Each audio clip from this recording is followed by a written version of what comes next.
Boldness is required for your transformation. Why transformation?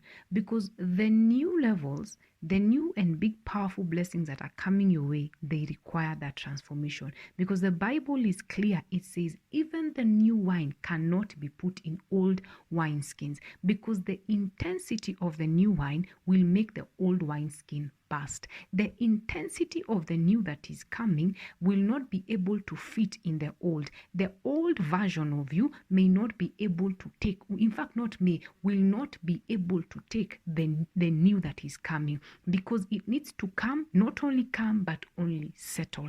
And that is why the Lord takes you through a rigorous process of transformation.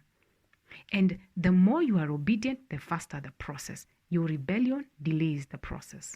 Your ignorance notwithstanding. Okay? We see this through Queen Esther. Queen Esther moved from being an orphan to being a queen. In the Bible, it says that they were selected 10 beautiful virgins. For a year, they stayed in the palace being transformed before they were brought before the king. Now, I want you to look at this rigorous transformation.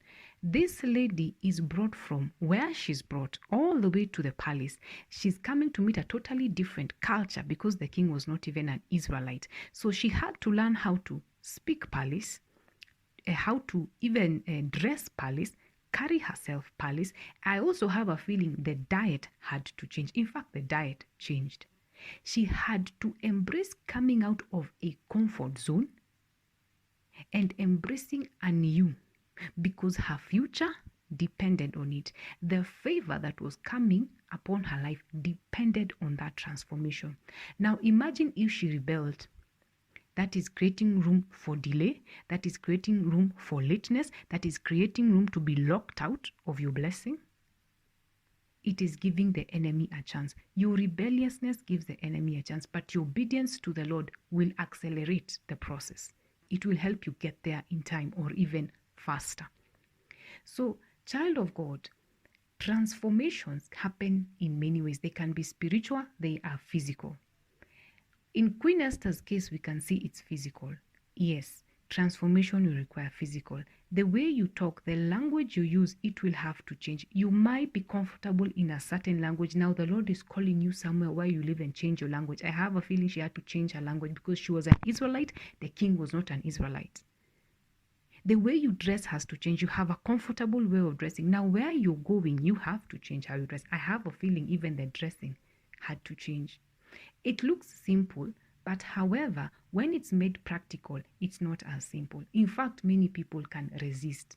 I've even found myself at some point resisting a change, because I have reasons in my head, and they look like very good reasons as to why I shouldn't accept what the Lord is saying. And some of them are physical transformations. Yeah. And some of them, they are attacked mainly by fear. What will they say? What am I trying to tell people? What am I trying to show people? Can I really dress like that? Can I really talk like that? Can I do makeup like that? Can I carry and conduct myself with excellence and sophistication? Yes. Why? Your levels depend on it. The glory of the Lord, the person and the excellence you carry depend on your transformation. You can no longer be talking the way you talk. You can no longer be dressing the way you dress. In fact, even eating the way you eat, you can no longer do it. You have to change, and you have to accept to change. You have to accept the wisdom of the Lord and accept to change. Yes, some of these changes are physical, are total physical change. Even your wardrobe changes. The way you do your hair changes. The way you do your nails changes. The levels that you're going, for them to settle in, they will need a new you. And that will need boldness for you to come out of your comfort zone.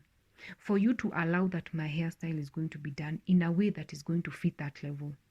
You have to come out of that comfort zone you're used to. You have to change the way you used to do your nails. You have to change the way you used to talk. It was so comfortable. Now the language you're being told to talk is so professional. It's too much. You will have to do it, because your new levels depend on it. The transformation is important. It is rigorous, and it is important. Do you know, I have a feeling David had to go through a lot of transformation too. And so the Lord had to connect him with Jonathan, the one who was in the palace, to help this man accelerate his process in that side and in that space that the Lord wanted through Jonathan. Because there are many people that were used to bring transformation in David's life. There was Prophet Samuel, there was also King Jonathan, there was also Prince Jonathan. David had to accept to change. He had to accept to let go of many things, I believe, many things, so that the new can settle in and settle in well. It had to come into his mind that now he is royalty. Even if he was not yet there, he was called into royalty. You have to accept the changes that are coming your way and the transformation that the Lord is doing. You're fighting it, you're resisting it, you're talking yourself out of it, you're accepting fear to dictate is not helping. Accept boldness. It will position you for the purpose. Thank you.